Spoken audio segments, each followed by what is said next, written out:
अस्सलाम वालेकुम, मेरा नाम शेफ़ अफ़ज़ल है और आज मैं आपके लिए आलू अंडे की एक ज़बरदस्त रेसिपी लेकर आया हूँ।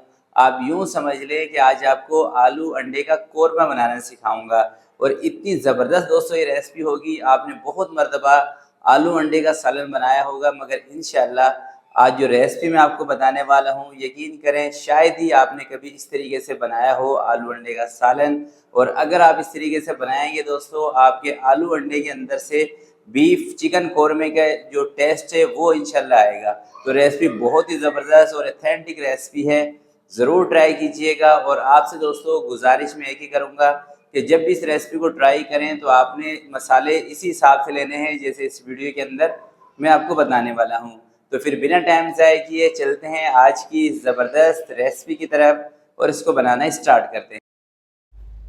बिस्मिल्लाहिर्रहमानिर्रहीम। सबसे पहले दोस्तों मैं ले रहा हूँ 1.25 कप कुकिंग ऑयल का और इसके अंदर हमने प्याज फ्राई करनी है। प्याज मैंने ली है 4 मीडियम साइज़ की, जिसका वज़न है तकरीबन 250 ग्राम यानी कि 1 पाव। और कटिंग करने के बाद ये आपके सामने है। सबसे पहले प्याज को हमने ना ब्राउन करना है, क्योंकि ये हम बना रहे हैं कोरमा, तो आप यूँ समझ लेंगे कोरमे जैसी प्याज हमने ब्राउन करनी है, बिल्कुल गोल्डन ब्राउन।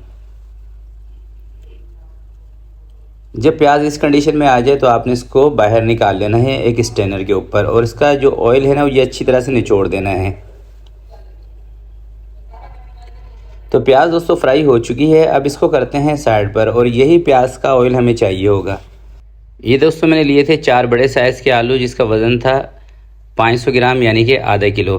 इनका छिलका उतार के अच्छी तरीके से धो के अब इसको साइड पर करते हैं। सबसे पहले ये फ्राई प्याज का ऑयल है, 1 कप में ले रहा हूँ, और इसके अंदर 2.5 चम्मच अदरक और लहसुन का पेस्ट शामिल कर रहा हूँ। 1 चम्मच लाल मिर्चों का पाउडर शामिल कर रहा हूँ। नमक शामिल कर रहा हूँ 1 चम्मच। ज़ीरा पाउडर ये भी 1 चम्मच शामिल कर रहा हूँ। धनिया कुटा हुआ 1 चम्मच से थोड़ा सा ज़्यादा है। हल्दी पाउडर आधा चम्मच शामिल कर रहा हूँ, और कश्मीरी लाल मिर्च ये भी आधा चम्मच। जायफल जवातरी का पाउडर आधा छोटा चम्मच आपने लेना है।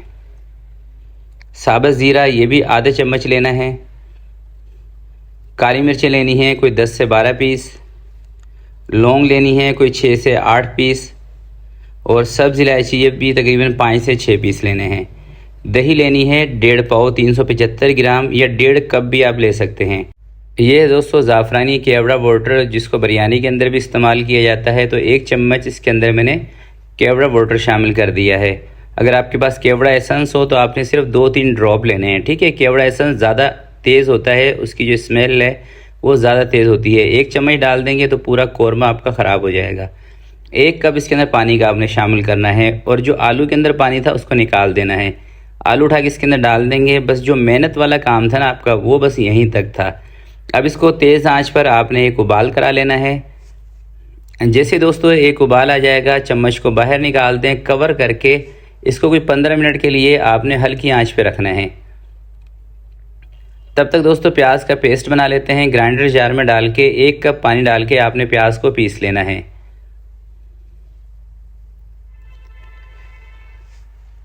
तो ये देखें दोस्तों प्याज का पेस्ट तैयार हो गया है। इसको करते हैं साइड पर, ये बाद में हमें चाहिए होगा।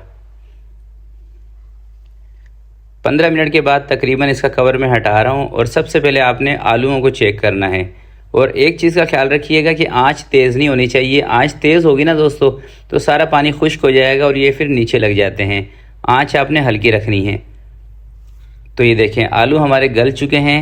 जब आलू गल जाए उसके बाद आपने अगला स्टेप करना है। अब जो प्याज का पेस्ट बना के रखा था वो उठा के इसके अंदर डाल देते हैं, और थोड़ा सा इसके अंदर मैं पानी इसको खंगाल के पानी इसमें शामिल कर दूंगा, ताकि थोड़ी सी जो ग्रेवी है ना हमारी थोड़ी सी ज़्यादा हो जाए। 3 से 4 हरी मिर्चें इसमें शामिल कर देंगे, और अब इसको कोई 5 से 7 मिनट के लिए ना आपने हल्की आंच पे पकाना है। इसकी कोई भुनाई वगैरह नहीं करनी, आपने इसी प्रोसेस के तहत इसको पकाना है। 6 अंडे उबाल के मैंने रखे हुए थे, छिलका उतार के इसके अंदर डाल दिए हैं। आपकी मर्ज़ी है, आप अंडों की क्वांटिटी को बढ़ा भी सकते हैं। वैसे मेरे हिसाब से आधा किलो आलू हों तो 6 अंडे बिल्कुल परफेक्ट रहते हैं। अब इसको 5 से 7 मिनट के लिए पका लेंगे। 5 से 7 मिनट इसको मीडियम आंच पे पकाने के बाद दोस्तों अब ये देखें इसकी जो ग्रेवी है ना ये बिल्कुल परफेक्ट हो चुकी है। बस अब इसका चूल्हा बंद कर देंगे और मैं आपको दिखाता हूँ इसका फाइनल लुक। तो ये देखें दोस्तों, कितना ज़बरदस्त हमारा अंडों का यूँ समझ लें कौरमा रेडी हुआ है। और यकीन करें इतनी ज़बरदस्त इसके अंदर से खुशबू आ रही है ना कि एक मरतबा जब भी आप इस रेसिपी को ट्राई करेंगे आपको ख़ुद ही अंदाज़ा हो जाएगा। और इसके अंदर दोस्तों आपने बस एक चीज़ का ख्याल करना है कि प्याज आपने ख़ुद फ्राई करनी है, बाज़ार वाली फ्राई प्याज का इस्तेमाल नहीं करना, क्योंकि बाज़ार के अंदर जो फ्राई प्याज मिलती है ना उसके अंदर कॉर्नफ्लोर या मैदा होता है, जिसकी वजह से आपकी पूरी ग्रेवी ख़राब हो सकती है। ठीक है। दूसरी बात यह है कि आपने इसके लिए जो ऑयल का इस्तेमाल करना है ना, ये उसी ऑयल का इस्तेमाल करना है जिस ऑयल के अंदर आपने प्याज को फ्राई किया होगा। तो इंशाल्लाह इतना ज़बरदस्त ही आपका सालन बनेगा ना कि सालन बनाते ही आपके दिल से दुआएं निकलेंगी। बस मैं इतनी सी बात कहूँगा। तो आज की वीडियो के लिए इतना ही। आपसे मिलते हैं किसी नेक्स्ट वीडियो में। तब तक के लिए अपना बहुत सारा ख्याल रखिएगा, अपने वालिदैन का ख्याल रखिएगा। अल्लाह हाफिज़।